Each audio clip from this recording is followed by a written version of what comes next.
Dari mana saja jin masuk ke dalam tubuh manusia? Terkadang dalam uang itu ada jinnya. Jadi uang ada jinnya itu bisa halal bisa haram. Halal haram itu bersifat ketika kita mendapat uang itu prosesnya bagaimana, itu yang menjadikan uang itu haram atau halal. Misal kita mendapatkan uang dari gaji kita kerja di orang yang punya pesugihan, uang itu halal, tapi ada jinnya karena dari uang pesugihan. Orang cenderung mengira, kalau adanya jin di dalam tubuh itu, karena dikirim, tidak, dikirim itu kalau memang sedang disantet orang, atau digendam, atau dipelet, ada banyak sebab jin masuk ke dalam tubuh kita, tanpa kita sadari, yang saya ketahui, bisa dari kita makan makanan yang haram sumbernya, misal uang dari mencuri, korupsi, preman, malak, riba, pokoknya dari sesuatu yang haram. Malah riba. Kalau misal kita pinjam uang di bank, uang itu langsung ada jinnya, dan jin dalam uang itu akan masuk ke beras kalau kita belikan beras, dan kita makan, akan masuk ke dalam tubuh kita, misal dibersihkan, ya sama saja, akan ada lagi, karena makannya dari harta riba, kalau TDK dibersihkan ya akan menumpuk di dalam tubuh.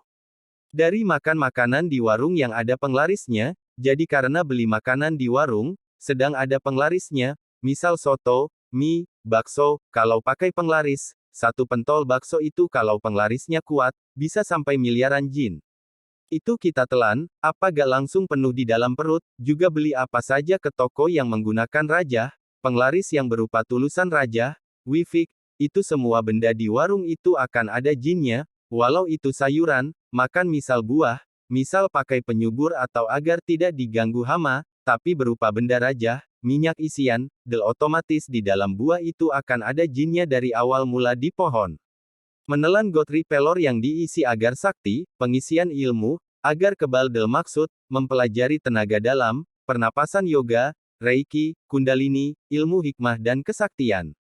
Mengamalkan keilmuan hikmah, seperti asma, hijib, ilmu pukulan mahabahdal, malah kalau hijib itu sampai berbahaya, kalau sudah inten diamalkan, karena masuk ke dalam titik latifah, kalau dibersihkan bisa muntah darah, dan mata juga keluar darah.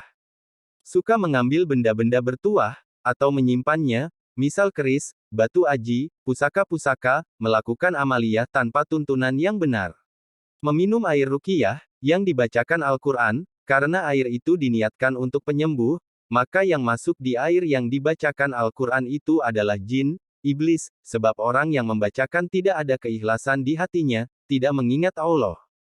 Berzikir, tapi di hati menginginkan keinginan sesuatu selain Allah, ingin wibawa, selamat, sakti dan lain-lain. Berzikir yang banyak tapi belum bisa mengingat lafaz Allah, atau sama sekali tak ingat Allah, itu juga menarik jin masuk ke dalam tubuh. Makan uang dari pesugihan, misal kita dapat uang, tapi tidak tahu uang itu ternyata adalah uang dari pesugihan, karena uang pesugihan itu otomatis ada jin di dalam uang itu. Kalau dibelikan makanan ya otomatis jin di uang pindah ke makanan, dan kita makan, maka dengan sendirinya jin akan masuk ke badan kita. Makan makanan dari gaji apa saja, misal jadi guru, polisi, tentara, atau kerja pabrik, tapi masuk kerjanya lewat bantuan dukun, rajah, nyogok, itu semuanya uangnya dengan sendirinya ada jinnya.